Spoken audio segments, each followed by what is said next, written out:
Halo Sobat Kamis Malajum, kembali lagi ke podcast Kamar Misteri malam Jumat ini. Dan masih bersama gue, Adam. Kali ini gue bakal nyeritain cerita yang datang dari salah satu warga desa Kamis Malajum juga, yang bernama Bang Wiji, dan berjudul Longga Longga. Cerita ini terjadi di tahun 2001, dan di sini gue bercerita dengan sisi pandang orang pertama ya. Oke, langsung aja ke ceritanya. Buat warga Kamis Malajum yang belum tahu tentang sosok Longga Longga ini, di sini mungkin gue bakal jelasin dulu sosok Longga Longga ini dulu. Nama sosok Longga Longga, tentu kita membayangkan sesuatu sosok yang menyeramkan dan memiliki tubuh yang sangat tinggi. Mungkin karena ada nama Longnya ya, Longga. Bila ketemu maka kita bisa nekere, bahasa Sulawesinya, atau merasa ketakutan. Sesuai dengan namanya, Longga dalam arti bahasa Makassar yang berarti menjulang, seperti kerabatnya di daerah Makassar, yaitu Pakarang maupun Popo. Dan setan Longga merupakan salah satu makhluk gaib yang sangat ditakuti keberadaannya. Dia seringkali menampakkan sosoknya kepada manusia di sekitar gedung-gedung tinggi, menara, ataupun pohon yang tinggi. Oke, jadi di sini kita sudah punya sosok tentang bayangan makhluk ini. Tapi di cerita kali ini, Bang Wiji ini mengalami pengalaman horornya bertemu makhluk ini di Pulau Jawa ya, bukan di Sulawesi atau di tempat daerah asalnya, tepatnya di Jakarta. Penasaran seperti apa ceritanya? Oke, langsung gue bacain. Cerita ini berawal ketika saya dan 3 teman saya, yaitu Wawan, Abdul, dan Fatir, libur sekolah. Pada saat itu saya masih duduk di bangku SMP. Jadi saya dan teman saya itu mengisi akhir pekan dengan menonton layar tancap. Tepatnya itu hari Sabtu, dan keesokan minggunya kami bertiga itu libur. Makanya kita bertiga itu memutuskan untuk menonton layar tancap di salah satu kampung, dan bisa dibilang kampungnya itu berada di samping kampung saya. Pada saat itu belum seperti sekarang. Kalau sekarang kan mungkin semua orang bisa dibilang punya motor ya di Jakarta. Dan pada saat itu kami bertiga tidak ada yang memiliki motor. Akhirnya kami bertiga itu jalan kaki ke kampung sebelah.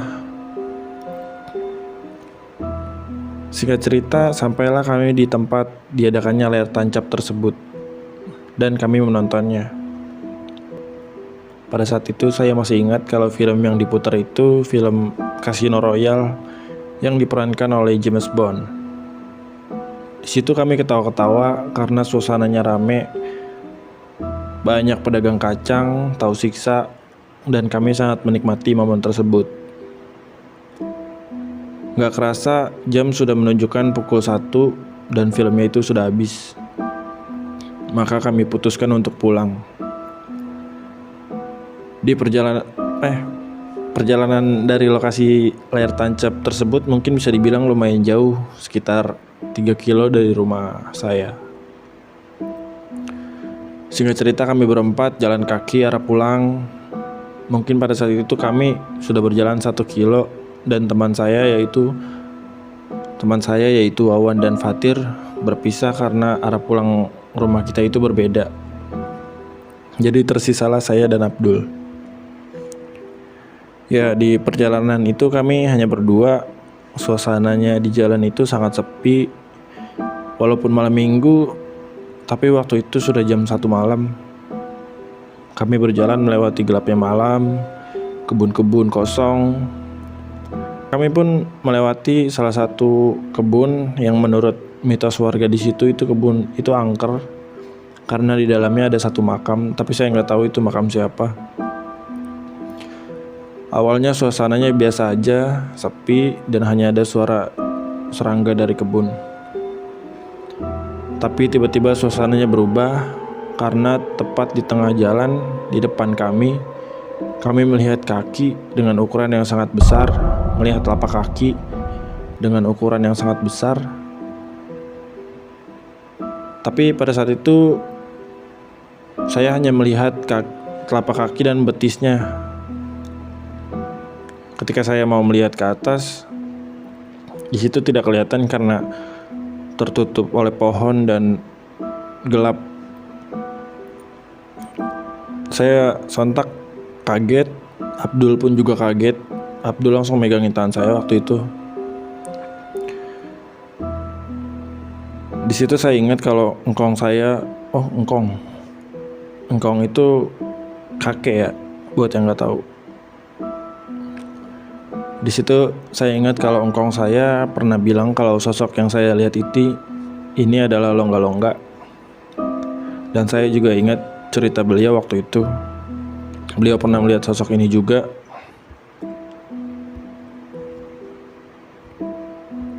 Dan beliau bilang kalau kita ketemu dengan sosok itu, kita harus tiduran. Tapi posisi tidurannya itu harus terlentang, nggak boleh tiarap. Karena ketengkong saya kalau misalkan kita tiarap, itu bisa terinjak oleh makhluk tersebut. Di situ saya langsung menarik tangan Abdul dan tiduran, karena pada saat saya tiduran Abdul ini masih berdiri. Ketika tiduran badan saya udah nggak bisa gerak lagi. Kepala saya juga mulai pusing. Tapi di situ saya tidak pingsan, saya hanya merem karena saya takut dengan sosok yang ada di depan saya. Berbeda dengan Abdul yang ketika makhluk itu sudah menghilang, saya melihat Abdul sudah tidak sadar atau sudah kayak orang tidur di jalan.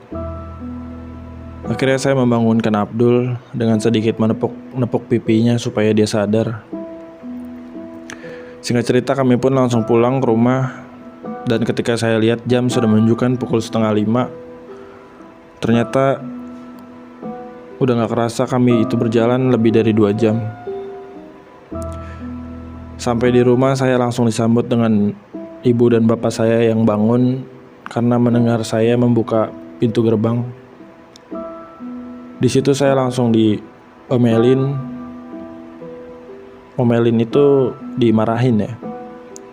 Karena pulang pagi-pagi dan mereka bisa membaca raut muka saya. Memang pada saat itu muka saya seperti orang ketakutan dan seperti orang panik saat baru masuk rumah. Di situ saya dibilang syukurin, pasti habis lihat hantu, kata ibu saya. Dan makanya kalau main itu ingat waktu, ucap ibu saya sambil masuk ke dalam kamarnya. Ya, itu adalah pengalaman dari salah satu warga desa Kamis Maljum, yaitu Bang Wiji, yang membagikan ceritanya untuk saya bacakan di channel ini melalui Instagram saya. Buat saya cerita ini cukup seram ya, karena saya juga baru tahu tentang makhluk ini. Ketika saya membacakan cerita ini juga lumayan merinding karena saya sendirian ini di kamar. Posisinya orang tua dan adik saya juga udah tidur. Dan juga ketika saya membacakan di part yang kalau melihat sosok itu kita harus terlentang, jika tiarap kita bisa terinjak, itu juga sedikit membuat saya semakin merinding. Oke, sampai situ aja teman-teman ceritanya. Cerita dari Bang Wiji. Ya, Bang Wiji makasih udah bagiin pengalamannya. Nanti kita bisa ngopi Bang Wiji. Soalnya kita sama-sama Jakarta nih. Oke, gue mau ingetin lagi buat temen-temen yang punya pengalaman horor atau mistis, kalian bisa nge-share pengalaman kalian melalui DM Instagram gue, atau kalian bisa kirim rekamannya terus kirim di email gue. Email gue juga udah gue cantumin di deskripsi channel atau deskripsi video. Sekian, makasih. Assalamualaikum.